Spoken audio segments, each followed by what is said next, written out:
नमस्कार दोस्तों, मैं स्वागत करती हूँ अपने बन उपवन चैनल में और उम्मीद करती हूँ कि आप सभी बहुत अच्छे से होंगे। और गुलदाउदी में भर भर की कलियाँ आ गई हैं। अब तो बस इंतज़ार है इसके खिलने का।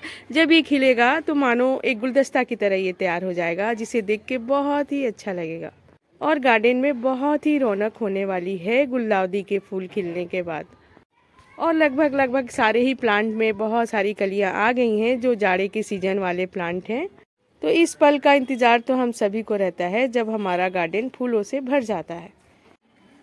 इसी में कुछ प्लांट डॉर्मेंसी पीरियड में जा रहे हैं, जिनकी रौनक थोड़ी कम होने लगी है। तो डॉर्मेंसी में जाने वाले प्लांट को आप बस नमी बना के रखिए, अभी कोई फर्टिलाइज़र मत दीजिए, जैसे हैं वैसे ही छोड़ दीजिए।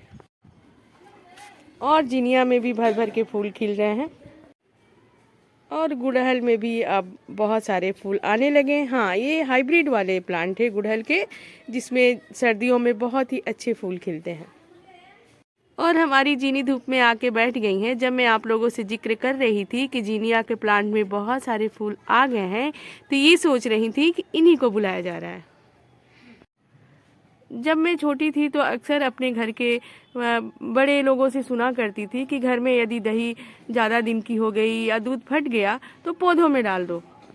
उनका मतलब होता था कि ये बहुत ही रिस्ट्रिक्टेड वाली हमारे खाने वाली चीज़ें हैं। दूध, दही, ये सारी चीज़ों को बहुत ही पवित्र माना जाता था, तो ऐसे कहीं भी नहीं फेंक सकते थे, तो पेड़ों में डाल देते थे।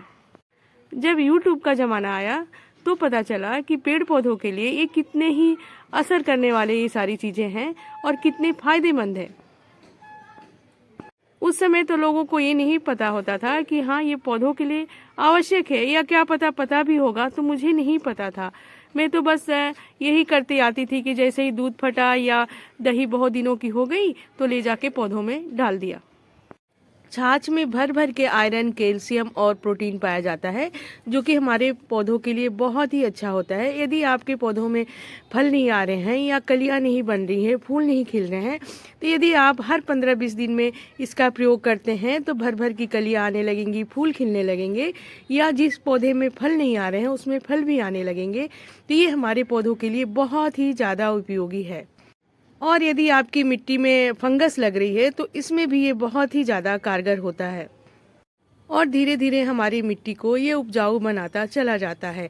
तो इसको आप रेगुलर बेसिस पे भी यूज कर सकते हैं। हाँ, थोड़ी दही खट्टी हो तो ज़्यादा अच्छी रहेगी। ऐसे ताज़ी दही लाके भी आप 1-2 दिन छोड़ के इसे डाल सकते हैं। हम इसको 2 तरीके से इस्तेमाल कर सकते हैं। पहला तरीका ये है कि इसको अच्छे से पानी में घोल लीजिए, यानी जितनी दही है उसका 20 गुना पानी मिला के अपने सारे ही प्लांट में थोड़ा थोड़ा डाल दीजिए। और दूसरा तरीका है, स्प्रेयर में इसको अच्छे से भर के अपने सारे ही प्लांट में स्प्रे कर दीजिए। जहाँ इसको मिट्टी में डालने से हमारी मिट्टी उपजाऊ बनेगी और फंगस का भी शिकायत दूर हो जाएगी, वहीं इसका स्प्रे करने से इस पे लगे हुए कीड़े मकोड़े भाग जाएंगे। जैसे कि मिलीबग या कोई भी माइट का अटैक हो तो वो सभी हट जाएंगे और हमारा प्लांट का ग्रोथ बहुत ही अच्छा होने लगेगा। तो इसका यूज आप ज़रूर कीजिए अपने प्लांट में। यदि आप अपने प्लांट का अच्छा ग्रोथ चाहते हैं तो घर में ही इतनी सारी चीज़ें निकलती रहती हैं कि हमें बाहर से कोई भी फर्टिलाइज़र खरीदने की ज़रूरत नहीं है, क्योंकि हम ये सारी चीज़ों को बेच समझ के फेंक देते हैं। तो अपने प्लांट में यूज़ कीजिए और अपने प्लांट का ग्रोथ को बहुत ही बढ़िया बनाइए। और यदि मेरा वीडियो पसंद आए तो लाइक एंड सब्सक्राइब भी करिएगा। धन्यवाद।